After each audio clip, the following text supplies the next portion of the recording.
Ratnam team to be university Coimbatore 2026 கல்வியாண்டிற்கான மாணவர் சேர்க்கை நடைபெறுகிறது. தொடர்புக்கு 8448448909.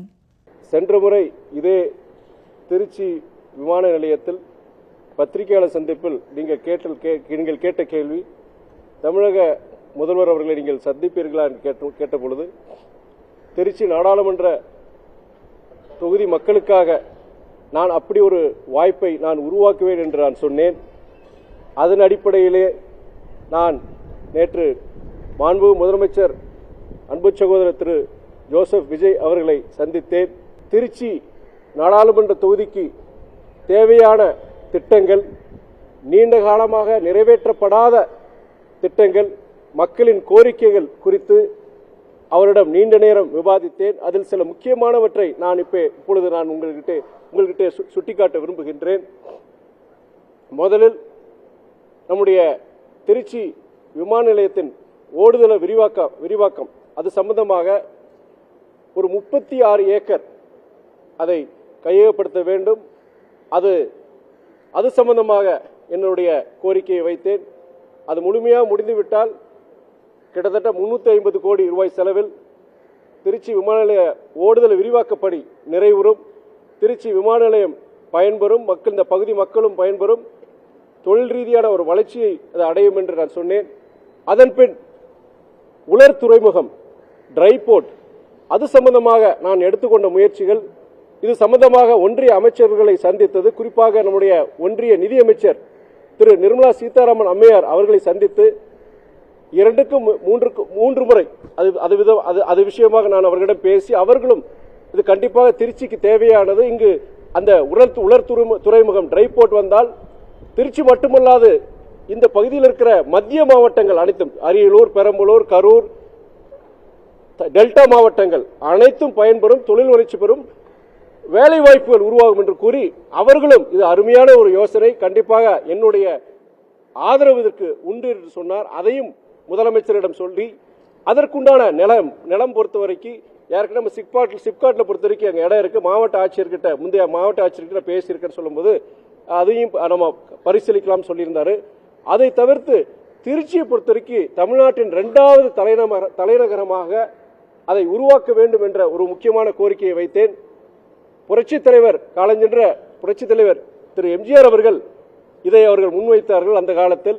ஏன்னா நீங்க எப்படி டெல்லி உங்களுக்கு அட்மினிஸ்ட்ரேட்டிவ் கேபிட்டலாகவும் பாம்பே பினான்சியல் கேபிட்டல் இருக்கிற மாதிரி நம்ம தமிழ்நாட்டுக்கு பொறுத்தவரைக்கும் சென்னை உங்களுக்கு ஒரு பினான்சியல் கேபிட்டலாகவும் திருச்சி பொறுத்தவரைக்கும் அட்மினிஸ்ட்ரேட்டிவ் கேபிட்டலாகவும் நீங்க உருவாக்கலாம்னு சொல்லிட்டு, அதனால என்ன பயன்கள்லாம், நீங்க தமிழ்நாட்டுடைய தென் மாவட்டங்கள், மேற்கு மாவட்டங்கள் பொறுத்தவரைக்கும் மக்கள் அவங்களுடைய அரசு சம்பந்தமான சில கோரிக்கைகள், வேலைகள் சம்பந்தமா போனா ஒரு நாள் போயிருது. கிட்டத்தட்ட குறைஞ்சபட்சம் 12-14 மணி நேரம் அவங்க இது பண்ணி அவங்க சென்னைக்கு போக வேண்டியது இருக்கு. சாதாரண ஜனங்க அவங்களுக்கு திருச்சி வரும்போது திருச்சியில் நீங்க அந்த மாதிரி இங்க 2வது தலைநகரம் உருவாக்குனாங்கன்னா எங்க இருந்தாலும் 5 மணி நேரத்தில் நீங்க இங்க அவங்க வேலையை முடிச்சுட்டு அவங்க போயிடலாம். அது ஒண்ணு.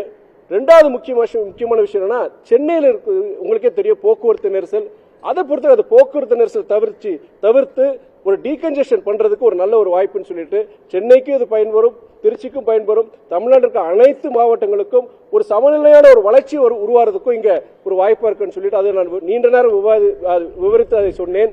அதன் பின்பு ஸ்ரீரங்கத்தில் இருக்கிற நம்முடைய கவர்மெண்ட் ஹாஸ்பிட்டல், கிட்டத்தட்ட உங்களுக்கே தெரியும் அந்த ஹாஸ்பிட்டல் இருக்கிற கட்டடங்கள் பொறுத்த கிட்டத்தட்ட 150 வருஷம் பழமையான கட்டடங்கள். அதுக்கு பராமரிப்பு பொறுத்தவரைக்கும் போதுமான பராமரிப்பு இல்லை. அது இல்லாமல் உங்களுக்கே தெரியும் இப்போ புது பஸ் ஸ்டாண்டுக்கு கொண்டு வந்திருக்கிறாங்க. புது பஸ் ஸ்டாண்டுக்கு முன்னாடி அந்த மருத்துவமனை பொறுத்த வரைக்கும் ஏற்கனவே உங்களுக்கு ஸ்ரீரங்கத்துக்குள்ள போக்குவரத்து நெரிசல் இருக்கு. அவசர காலத்தில் ஒரு ஆம்புலன்ஸ் போறதுக்கோ நோயாளிகள் போறதுக்கோ இனி அடுத்து வர காலங்களில் ரொம்ப சிரமமா இருக்கான்னு சொல்லிட்டு அங்க போய் நீங்க இது பண்றதை விட வெளியில ஒரு விசாலமான பகுதியில் போக்குவரத்து நெரிசல் இல்லாம எல்லாருமே எளிதில் அணுகக்கூடிய ஒரு மருத்துவமனை வசதி ஸ்ரீரங்கத்துக்கு நீங்க அமைத்துக் கொடுக்க வேண்டும் என்று சொல்லி அது ஒரு முக்கியமான கோரிக்கை வச்சிருந்தேன். அதே மாதிரி கந்தர்வக்கோட்டையில அதே மாதிரி GH பொறுத்த வரைக்கும் அங்க பொறுத்த ரொம்ப மோசமான நிலைமையில இருக்கு. கடந்த நான் எம்பியா பொறுப்பேற்ற பிறகு, நாடாளுமன்ற உறுப்பினர் பொறுப்பேற்ற பிறகு கிட்டத்தட்ட நான் அங்க 2 முறை போயிருக்கிறேன். அங்க அடிப்படை வசதிகள் கூட அங்க கிடையாது. நீங்க 3 ஃபேஸ் கரண்ட்ல 2 ஃபேஸ் தான் நான் லாஸ்ட் டைம் போகும்போது இருந்தது, ஒரு ஃபேஸே கிடையாது. மார்ச்சரி இது அங்க வேலை செய்யல. அங்க இருக்கிற கட்டடத்தில் இருக்கிற பூச்சி கூட இல்லாம இருக்கிறோம். நீங்க அதுக்கு கண்டிப்பா அப்ப நான் மாவட்ட ஆட்சியர்கிட்ட அந்த முக்கியமான ஒரு அரசு மருத்துவமனை நம்ம கந்தரக்கோட்டையில் இருக்க அரசு மருத்துவம் இவ்வளவு மோசமா இருக்குன்னு சொல்லும்போது இல்ல நம்ம ஃபண்ட் ஒதுக்கணுங்க அப்படின்னு சொல்லும்போது என்னுடைய எம்பி நிதி இல்ல சிஎஸ்ஆர் நிதியில நான் 75 லட்சம் இல்ல 1 கோடி கூட நான் இது பண்ணி கொடுக்கறேன், நான் கண்டிப்பா அதை துரிதமாக செய்ய வேண்டும் சொல்லும்போது அதுக்கப்புறம் அது கோரிக்கை எழுப்பி அவங்க முந்தைய அரசாங்கமே அதுக்குள்ள நிதியை ஒதுக்கினாங்க. ஆனா இடம் பொறுத்த வரைக்கும் இடம் எங்க கொண்டு வருது அதுல ஒரு சின்ன ஒரு சர்ச்சை இருந்தது. இப்போ இடத்தை பொறுத்தவரைக்கும் அதே இடத்துல கொண்டு வரணும்னு சொல்லி முடிவு எடுத்திருக்கிறாங்க. அது விஷயமா கந்தரக்கோட்டையை பொறுத்த வரைக்கும் இனியும் காலம் தாழ்த்தாமல் கடந்த 5 வருடமாக இது மாதிரி மோசமான நிலைமையில் அந்த மருத்துவமனை இருக்குன்னு சொல்லிட்டு அதை பொறுத்த வரைக்கும் கண்டிப்பா அதை நவீனப்படுத்துறதுக்கு அடிப்படை வசதி உருவாக்குறதுக்கு உண்டான முயற்சிகள் சொல்லும் போது முதலமைச்சர் அதை ரொம்ப கனிவுடன் ஏற்றுக்கொண்டு அது கண்டிப்பா நம்ம செய்ய வேண்டிய விஷயம் சொல்லியிருந்தாரு. இது போன்ற ஒரு கிட்டத்தட்ட 12 கோரிக்கைகள் திருச்சி நம்முடைய தொகுதிக்கு என்னுடைய நாடாளுமன்ற தொகுதிக்கு தேவையான கோரிக்கைகள் சம்பந்தமா நான் பேசியிருந்தேன். கிட்டத்தட்ட 25 நிமிஷம் ஒன்னு நான் விவரிச்சு நான் சொல்லியிருந்தேன். பொறுமையார் கேட்டுக்கிட்டாரு. அதன் பின் பொறுத்த வரைக்கும் ஒரு மரியாதை நிமித்தமாக நான் அவரை வாழ்த்தினேன், வரவேற்றினேன். அதுக்கப்புறம் கிளம்பிட்டு நான் இதுதான் நடந்தது. இதுல வேற நீங்க எதிர்பார்க்கிற மாதிரி வேற பொலிட்டிக்கல் ஸ்கூப்போ அது கிடைக்கிறதுக்கு வாய்ப்பு கிடையாது. நீங்க அதனால பொறுத்த வரைக்கும் முழுக்க உங்களின் நாடாளுமன்ற உறுப்பினராக திருச்சி மக்களின் தேவைகளை, கோரிக்கைகளை, நீண்டகால திட்டங்களை பூர்த்தி செய்வதற்காக எப்படி நான் ஒன்றிய அமைச்சர்களை சந்திச்சனோ அதே மாதிரிதான் இதுவும் ஒரு சந்திப்புன்னு சொல்லிட்டு அதே நேரத்தில் என்னன்னா ஒன்னு முக்கியமா சொல்லணும். நான் நேத்து தான் பார்த்தேன். நான் அதுக்குள்ள எனக்கு என்ன தகவல் வந்திருக்குன்னா அந்த கந்தரக்கோட்டை அரசு மருத்துவமனையில் அவங்க விரிவாக்கத்துக்கு உண்டான அந்த கட்டுமான பணிகளை பிடபிள்யூ டிபார்ட்மெண்ட் தான் அதை எடுக்க போறாங்க. அவங்க இருந்து எங்களுடைய அலுவலகத்துக்கு அலைபேசி கூப்பிட்டு இந்த மாதிரி எங்களுக்கு தகவல் வந்திருக்குங்க, அந்த டிராயிங்ஸ்லாம் இருக்குங்க, நாங்கள் எல்லாம் அவங்க எடுத்து சந்திக்கணும்னு சொல்லும்போது நான் வந்துடுறேன், அரசு மருத்துவமனைக்கு நான் வந்துடுறேன், புதுக்கோட்டை கந்தரக்கோட்டைக்கு வந்துடுறேன்னு சொல்லிட்டு நான் பண்ணேன். எனக்கு ரொம்ப ஆச்சரியமா இருந்தது, ரொம்ப மகிழ்ச்சியா இருந்தது. துரித நடவடிக்கை அவங்க எடுத்திருக்கிறாங்க. நான் சொல்ற மாதிரி சில எதிர்கட்சிகள் பொறுத்த வரைக்கும் குதிரை பேரம் சொன்னாங்க. நம்ம முதலமைச்சர் குதிரை வேகத்தில் இந்த அரசு இயங்கும் சொன்னாரு.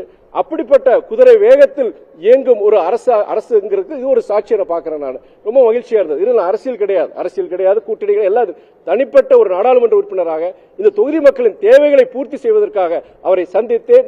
அதற்குண்டான பதிலும் எனக்கு கிடைச்சிருக்கு. இன்னைக்கு இது போன்ற மற்ற விஷயங்களும் இந்த அரசு இன்றைய அரசு பொறுத்த வரைக்கும் இந்த நீண்டகால திட்டங்களை நிவர்த்தி பண்றதுக்கு முயற்சி பண்ணுவாங்கிற ஒரு நம்பிக்கை ஏற்பட்டு இந்தியா கூட்டணியோட கூட்டம் நடைபெற உள்ளது. அதில் திமுக பங்கேற்காதுன்னு சொல்லியிருக்காங்க. பிசிக உள்ளிட்ட கட்சிகள் பங்கேற்கிறாங்க. அதிமுக மறுமலர்ச்சி திராவிட முன்னேற்ற கழகம் கண்டிப்பாக பங்கேற்கும். அதுக்கு உண்டான இந்தியா கூட்டணி அந்த கூட்டத்தில் பொறுத்த வரைக்கும் எங்களுடைய இயக்க தந்தை தலைவர் வைகோ அவர்கள் பங்கேற்கிறார்கள். அதுக்குண்டான அழைப்பு எங்களுக்கு வந்திருக்கு.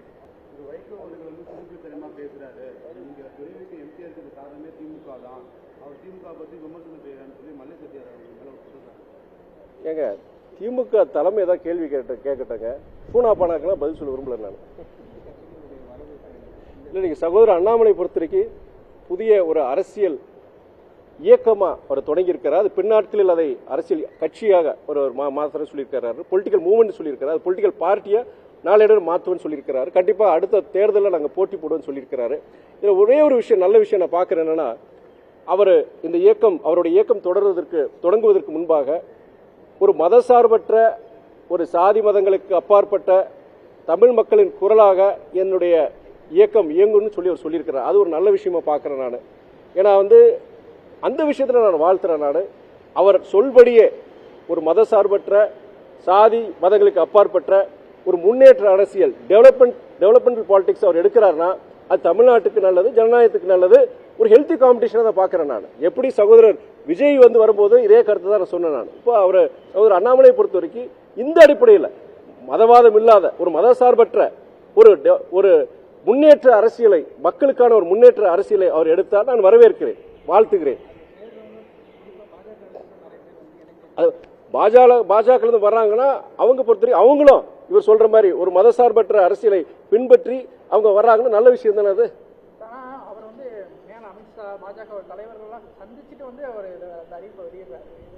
நீங்க அவர் ஒரு இயக்கத்தில் இருந்திருக்கிறார். ஒரு இயக்கத்துடைய சித்தாந்தங்கள்ல அது கட்டுப்படுத்த அந்த இயக்கத்தில் இருக்கணும். ஏதோ ஒரு காரணங்களால அவர் வெளியேறி இருக்கலாம். அந்த கேள்வி நீங்க அவர்கிட்ட தான் கேட்கணும். இத்தனை நாள் நீங்க பாஜக இருந்தீங்களே, அப்போ நீங்க இப்போ வந்திருக்கிறீங்க, இப்போ நீங்க மதசார்பற்ற இதை பத்தி நீங்க பேசுறீங்களே, இந்த கேள்விக்கு உண்டான பதில் ஏன்னா சந்தேகங்கள், உங்களுக்கு இருக்கிற சந்தேகங்கள் தான் மக்களுக்கு இருக்கும். அப்போ இதுவரைக்கும் நீங்க பாஜக இருந்துட்டீங்க, இப்போ நீங்க சாதி மதமற்ற ஒரு மதசார்பற்ற ஒரு அரசியலை பத்தி பேசுறீங்க, அது எப்படிங்கறத நீங்க கேளுங்க அவர்கிட்ட.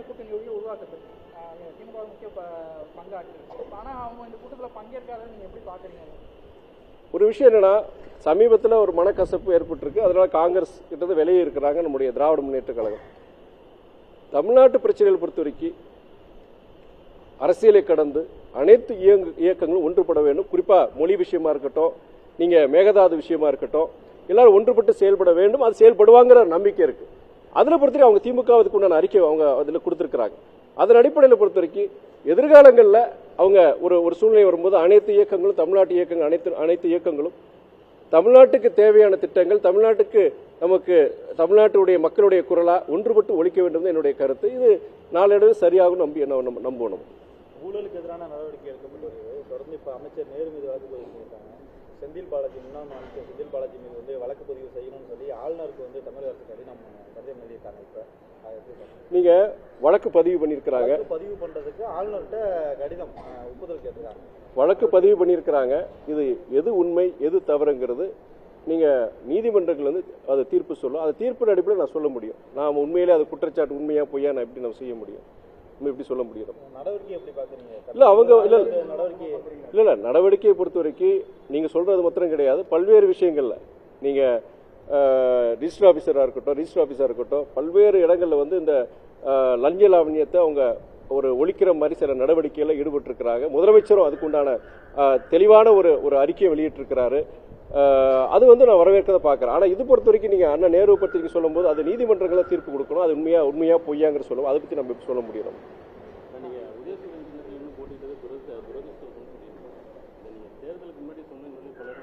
நான் இதே தான் போன பிரஸ் மீட்ல நான் சென்னையில் சொல்லியிருந்தேன். நான் அதாவது என்ன சொல்லியிருக்கிறேன்னா, நாங்க முறையிட்டோம், மன்றாடணும், எங்க சின்னத்தில் நாங்கள் போட்டி பண்ண சொல்லும்போது அது மறுக்கப்பட்டது. நிர்பந்தத்தின் காரணமாக நாங்கள் எங்க சின்னத்தில் நிற்காம அவங்க திமுக சின்னத்தில் நாங்கள் போட்டி போட்டோம். அதே வேளையில எந்த காரணம் நீங்க சொல்லலாம், அப்பயே நீங்க வெளியே வந்திருக்க வேணும். கடைசி நேரம் 2 வாரம் தேர்தலுக்கு 2 வாரத்துக்கு முன்னாடி நாங்கள் எப்படிங்க நாங்கள் வெளியே வர முடியும்? அந்த சூழ்நிலை ஒரு 10 வருஷம் அந்த கூட்டணி தொடர்றோம். நாங்கள் 10 வருஷம் அந்த கூட்டணி தொடர்றோம். எந்த காரணத்துக்காக அந்த கூட்டணி இணைஞ்சோமோ அந்த காரணங்கள் தொடருது.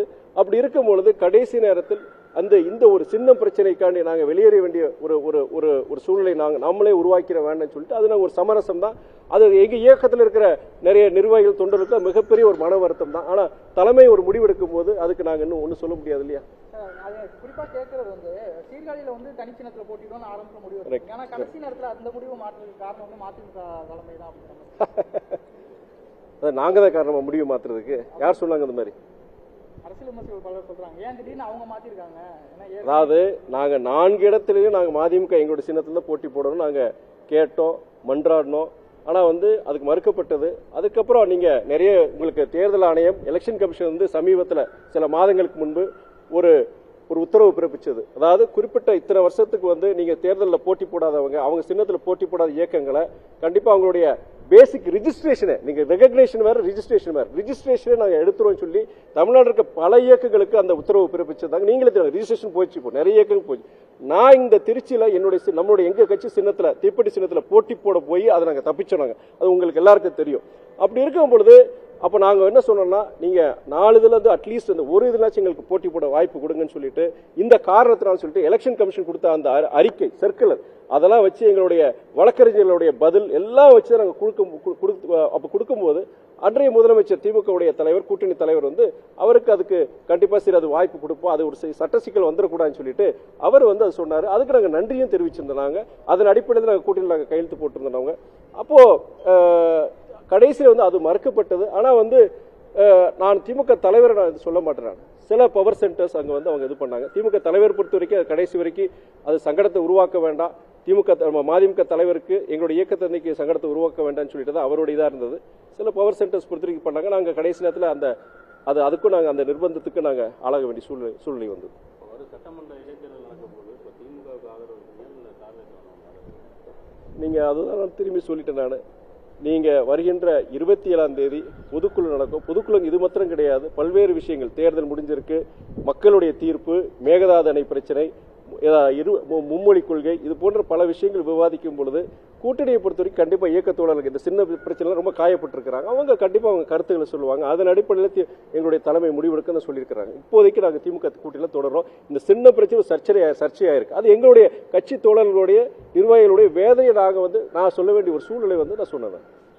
ரத்னம் team to be university Coimbatore 2026 கல்வியாண்டிற்கான மாணவர் சேர்க்கை நடைபெறுகிறது. தொடர்புக்கு 8448448909.